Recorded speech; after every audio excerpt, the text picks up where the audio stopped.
So yun mga kapunsay, magluluto na naman tayo ng tinulang manok. Yan. Itong manok na ito ay binili ko kay Kuya Tony Ray. Yan, manok. Fresh na manok. Tsaka meron tayong dahon ng sili, papaya at tanlad. Siyempre, meron tayong sibuyas at bawang, nor cubes na chicken, tsaka luya. Yan, green chili, tsaka ito paminta. Paminta, tsaka ito asin. Yan. So, mag-start na tayo mga kapunsay. Let's cook na. Number 1, magpainit ng mantika. Yan. Konti lang. Papainitin muna natin yan. So, yun mga kapunsay, mainit na ang ating mantika. Naman. Galit na ang ating mantika mga kapunsay. Iuna na natin ang ating boy bawang. Yan.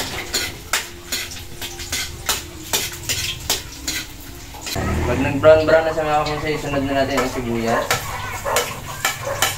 Lagyan na natin ang luya.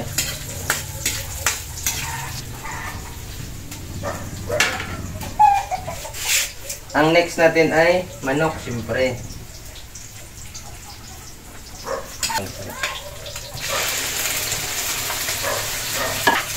Maglagay kayo ng mga kapunsay, asin. Kunti lang muna. Ganito lang muna. Yan. Ganito lang. Ito mga sikrito mga kapunsay. Magic ba? Pagkatapos, haluin natin konti. Para yung paminta at asin kumapit sa manok. Kung gusto nyo mas sumarap ang manok, lagyan natin ng magic sarap. Kuha tayo dito.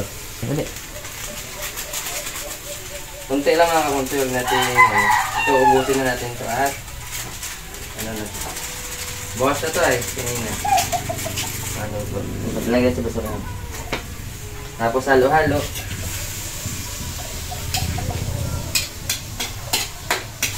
Yun mga kapunsoy, malapit na siya matuyo. So ihalo na natin ang papaya. So papaya mga kapunsoy, halo natin. Para purpose mga kapunsoy, ang papaya magkalasa din. Na magkalasang manok. Halo natin yun. Saka yung papaya natin, yung matigas at to ay Tagalogin na papaya.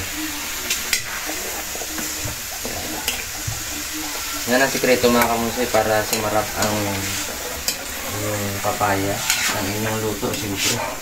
Yun mga kapunsay, takpan muna natin saglit. Yan. So yun mga kapunsay, saglit lang yung pagtatakip natin. Yan, nagsasabaw-sabaw na siya. Yung niyan mga kapunsay, yung mga ricato at saka mga seasoning na nilagyan natin, nanuot na yun sa papaya. Sabaw-sabaw na siya. Para mabilis kumulo mga kapunsay, maglalagay tayo ng ininit na tubig. Pagkalagay natin ng ininit na tubig mga kapunsay, ilagay na natin tong nor cubes natin para maging lasang manok ang sabaw. Pagkatapos ilagay na dito ng tanlad. Pawala ng lansa yan. Ang sarap pati yan. Tapos, pag nalagay mo na yung mga kamunsi, tatakpan mo ulit. Para matuluyan ng maluto ang ating manok. Yan. So, yun mga kapunsoy, natin. Natin yung papaya kung malambot na.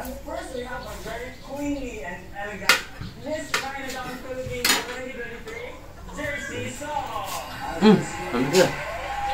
Yung kagawin ko, hikma natin yung sabaw.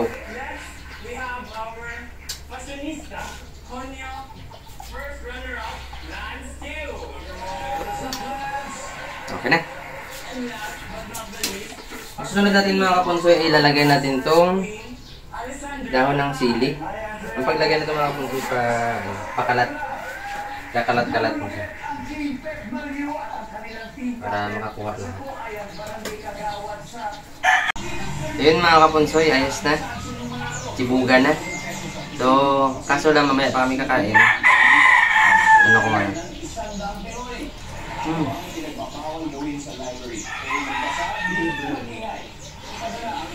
Yan.